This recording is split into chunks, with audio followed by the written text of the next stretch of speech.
past year, more than 1 in 4 women in Northern Ireland have received antidepressants. Overall, roughly 20% of the whole population has a prescription for the medication. And according to official health figures, that number is rising. The region with the highest levels of people on antidepressants is Derry and Strabane, and by far the group with the highest number of users is women aged over 45. The lowest, incidentally, is young men. Well, with us in studio this evening, Siobhan McCallin from Belfast, who used antidepressants for a number of years, and we're also joined by Sarah Boyce from the charity New Script for Mental Health. Ladies, thanks very much for joining us in the studio this evening. Siobhan, if I can begin with you, when did your journey or your experience with antidepressants begin?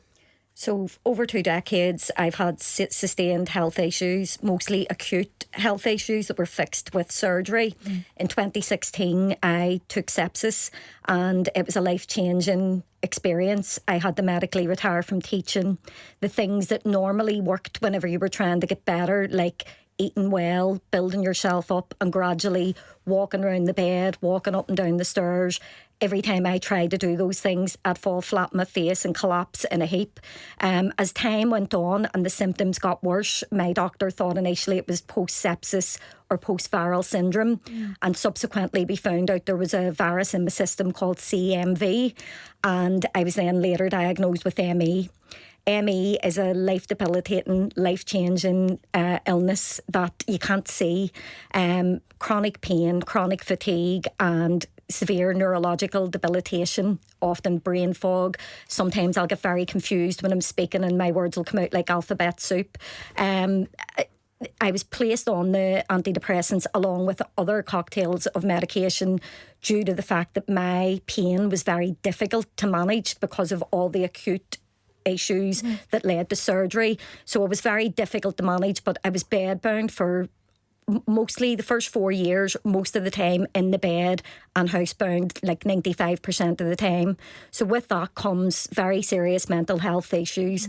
I became very depressed very quickly because the things that worked for me in the past, and by nature I'm a fighter, I'm just a slobber, so I always fought well to get better again and always bounced back, even from life-threatening situations, being in a coma, being in told like you almost died yesterday. I just know that there's an inner fighter within me, so I had to let go of that person. Katie Taylor was put to the back and I had to learn to become a bit more Eckhart Tolle and surrender into everything and just allow my body to heal. And some days all I could do was wiggle my toes. As a result of that, the black cloud, the black dog, whatever you want to call it, was barking in my ear that I didn't have anything to live for. I was no longer able to go and do my job as a teacher. I couldn't fulfil my household duties as a wife and a mother. Like, you want to mother your children, you want to look after them, feed them, clothe them, keep a nice household, and I couldn't do any of those things. I had to just submit and surrender everything.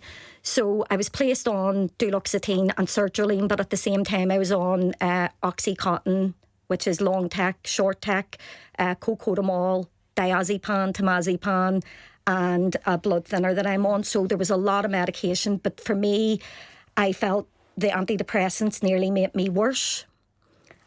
I don't think that they helped me in the way that I needed the help.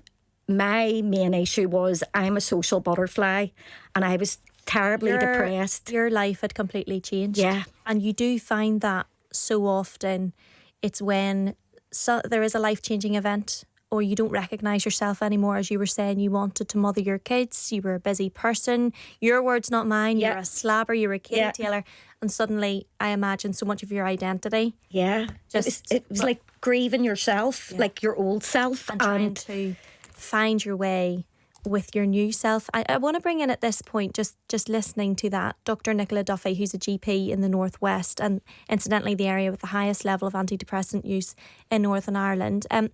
Dr. Duffy, I suppose, listening to that, what do you make of that story? And is it something that you often see with patients coming into the surgery that perhaps they're going through a different physical ailment and it's their mental health which really takes a knock at the same time?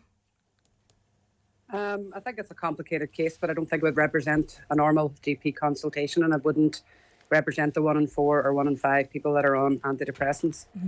I think the lady quite reasonably said she was bedbound, the clouds were there, and whatever combination of factors helped her get out of that. I don't believe that there's any doctor tries medication with any other goal or aim than to try and improve their circumstances. But mood disorders are exceptionally difficult. Mm-hmm. They are dictated often by someone's personality, and they can often be dictated by what this lady is describing, a grief for a previous set of healthy circumstances. Mm-hmm. That's not measurable. We have to listen to the patient.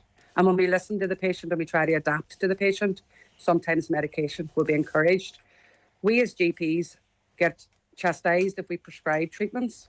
We get then told, she only gave me a prescription. Equally, you'll hear, all I got was I was referred to a social group, I needed medication. So there's a lot of binary thinking out there about this. From my point of view, those circumstances are very difficult and very complex, but I would be confident that whatever was prescribed was done so with the patient's interest at heart in an effort to improve functionality. Mm-hmm. But the reality is, I have patients that I've referred only in the last month in an effort to not prescribe medication. I was an older male, after a couple of them, and the group that I sent them to that was working wonders in collaboration with me lost their funding. So let's be really clear. We can talk about all these things that are available outside. They're transient. They're difficult for us to access. And we are often left in really, really tight. Patients have waited a long time for a consultation. We're under-doctored. I personally am a low prescriber, I believe. I'll be quite comfortable to look at that. But because I feel that I would try lots of different things, but I don't think we use it as a shortcut. Mm. And I do believe that, if we are very concerned about someone's health and we're looking for secondary care engagement, it is absolutely mandated that patients have to be in the maximum strength of an antidepressant before they'll be seen. So these are further barriers to us getting support for our patients. Nicola, thanks for all of that. That's Dr. Nicola Duffy, who's a GP in the Northwest. Sir, if I can talk to you, you're from the charity Newscript for mental health. Why do you think the number is significantly higher when it comes to women?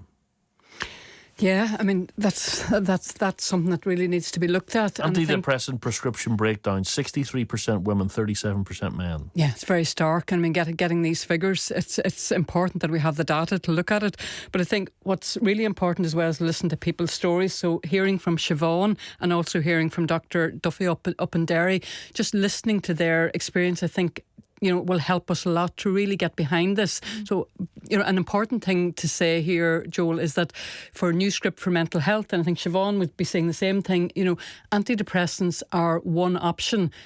We are absolutely not anti-medication, far from it. But I suppose what we're saying is, Siobhan really, and very generously shared her story, because there's always a story. Like Dr. Duffy was also saying, it's not the binary thing or a reductionist thing. But when we understand people's stories, that people need to have options and choices, and the reality is at the moment that it's almost a default, because like the GP said, the other options that people need and should be entitled to aren't available. Can I just say though, I mean, again, for Siobhan to come in and tell her story on the airwaves, which is really helpful in terms of even people's understanding. This conversation is so important, but do you know who's missing from this conversation? Is the Department for Health, the Chief Medical Officer, the Minister, the Permanent Secretary. This is a major public health issue. There's no question. Those figures that you went through, Claire, are shocking. And we were here this time last year. We're back again this year. It's just got worse. It's risen fourfold in the last 20 years. But unless we see this being taken seriously, we need the Chief Medical Officer to come in, also to be in part of this conversation and say, here's our plan. At the moment, there doesn't seem to be a plan. We're just going year on year, less and less money for things like counselling and the types of services Dr. Duffy was saying, more and more spend on medication. So we need to start and flip that around. Well, your hope will be that this is a starting point, and maybe we can come back again and talk about it more. But Siobhan, thanks for coming in and sharing your story, and Sarah, thanks to you as well for coming in. And just a reminder of the BBC Action Line is there with support. That web address is bbc.co.uk/action line. We're looking forward to the Olympics opening